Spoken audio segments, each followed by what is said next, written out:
Les débuts de la fin. La journée de travail a été très difficile pour Richard. Plusieurs patients sont arrivés à l'hôpital avec des symptômes très similaires. Convulsions, yeux rouges, ils ne ressentent pas de douleur et ils perdent la mémoire. Pendant le déjeuner, Richard regarde les informations à la télévision de la cafétéria. Un journaliste raconte comment les États-Unis ont créé un virus comme arme biologique contre son plus grand adversaire, la Chine. Richard avait été impressionné par ces rapports, mais il était très sceptique à ce sujet. Ce moment, il a été surpris par le bruit de son téléphone. C'était sa femme. Elle aussi avait vu les informations à la télévision. Elle était très préoccupée parce qu'elle croyait qu'avec le fermement, le président des États-Unis était capable de tout contrôler. Richard a continué à travailler.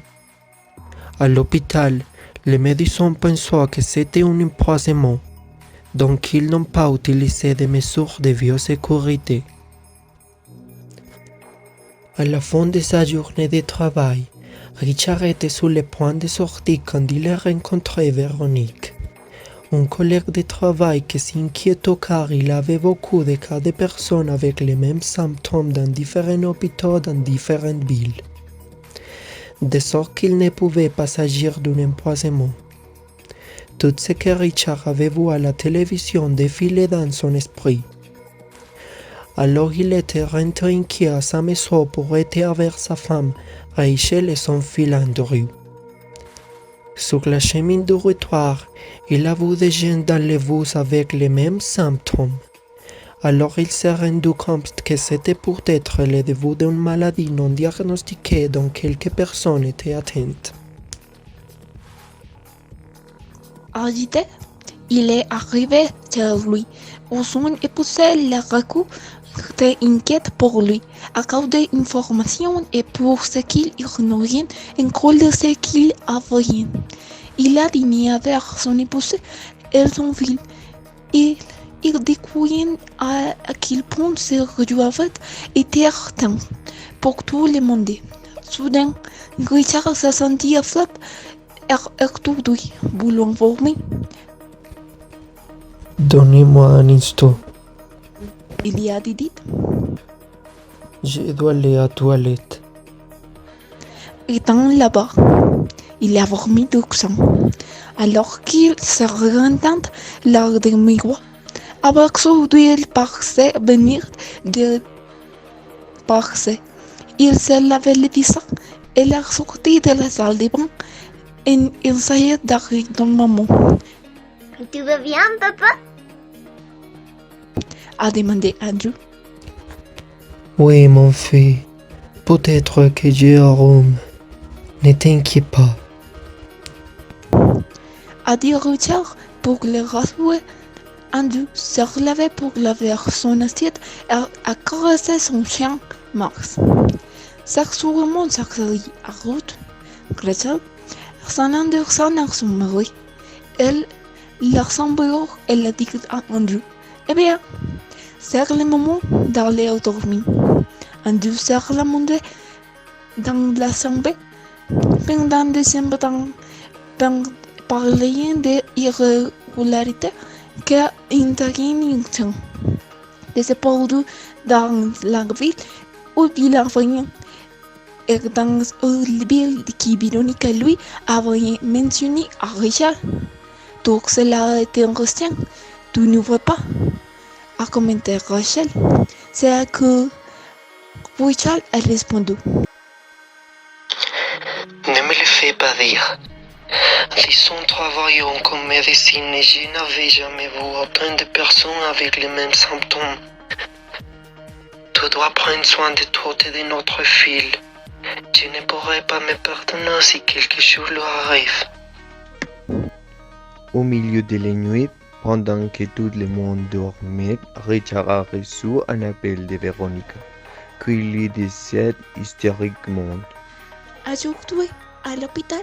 Tu avais une protection pour les petits présentant des symptômes étonnants.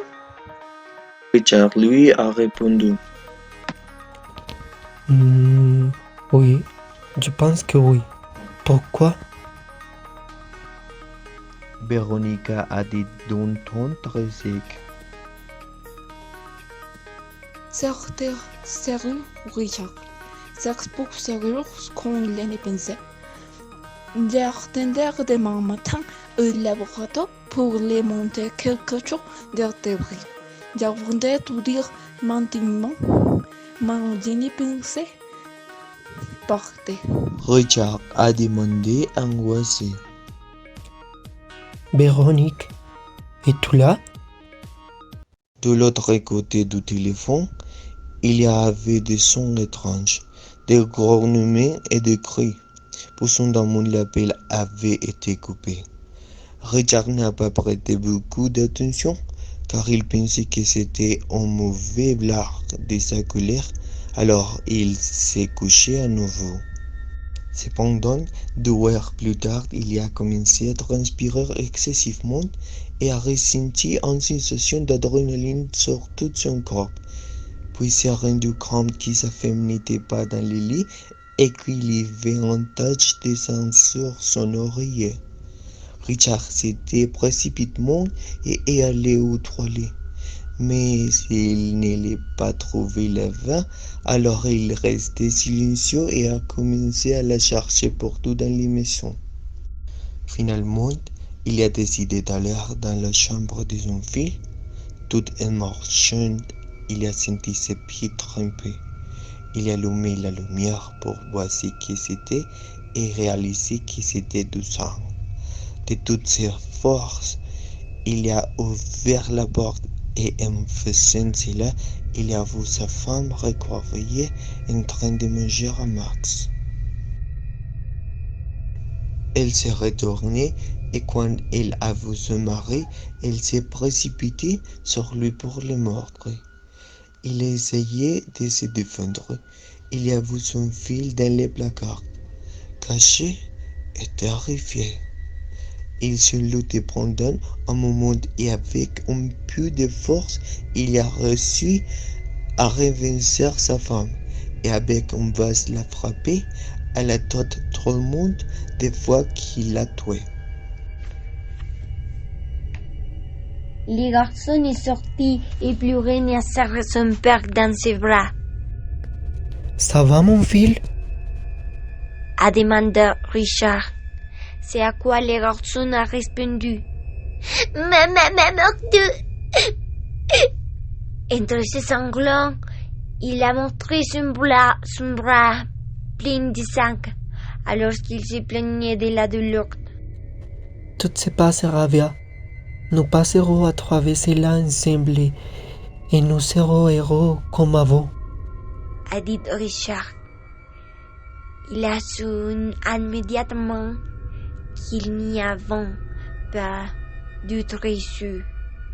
Lui et son fils ne veulent plus le thème de trouver un remède à ce que Rachel avait et maintenant son fils le veut aussi. Il est allé à sa table de nuit. Il a pris une arme qu'il avait en caisse d'urgence pour défendre ses familles. Puis il est retourné dans la chambre de son fils. Richard a dit à son fils. Je veux que tu fermes les yeux et que tu penses à nous trois dans le parc. Et nous sommes en train de nous promener avec Max. Il a pleuré, bien qu'il essayait de cacher. Andrew lui a dit. Ne pleure pas, papa. Tu iras bien. Et bien qu'Andrew ait fini de parler, Richard lui a tiré dans la tête et ensuite essayé de se tirer dessus, mais il n'est pas pu, car il n'y veut plus de vol. Malheureusement, Richard a perdu ses forces. Il a perdu son sang-froid. Il est senti étourdi quand il a senti les sacs répandus dans toutes les pièces. L'insatiable besoin de les prendre et de se nourrir des corps de la femme et du garçon qui gisaient sur le sol avait commencé.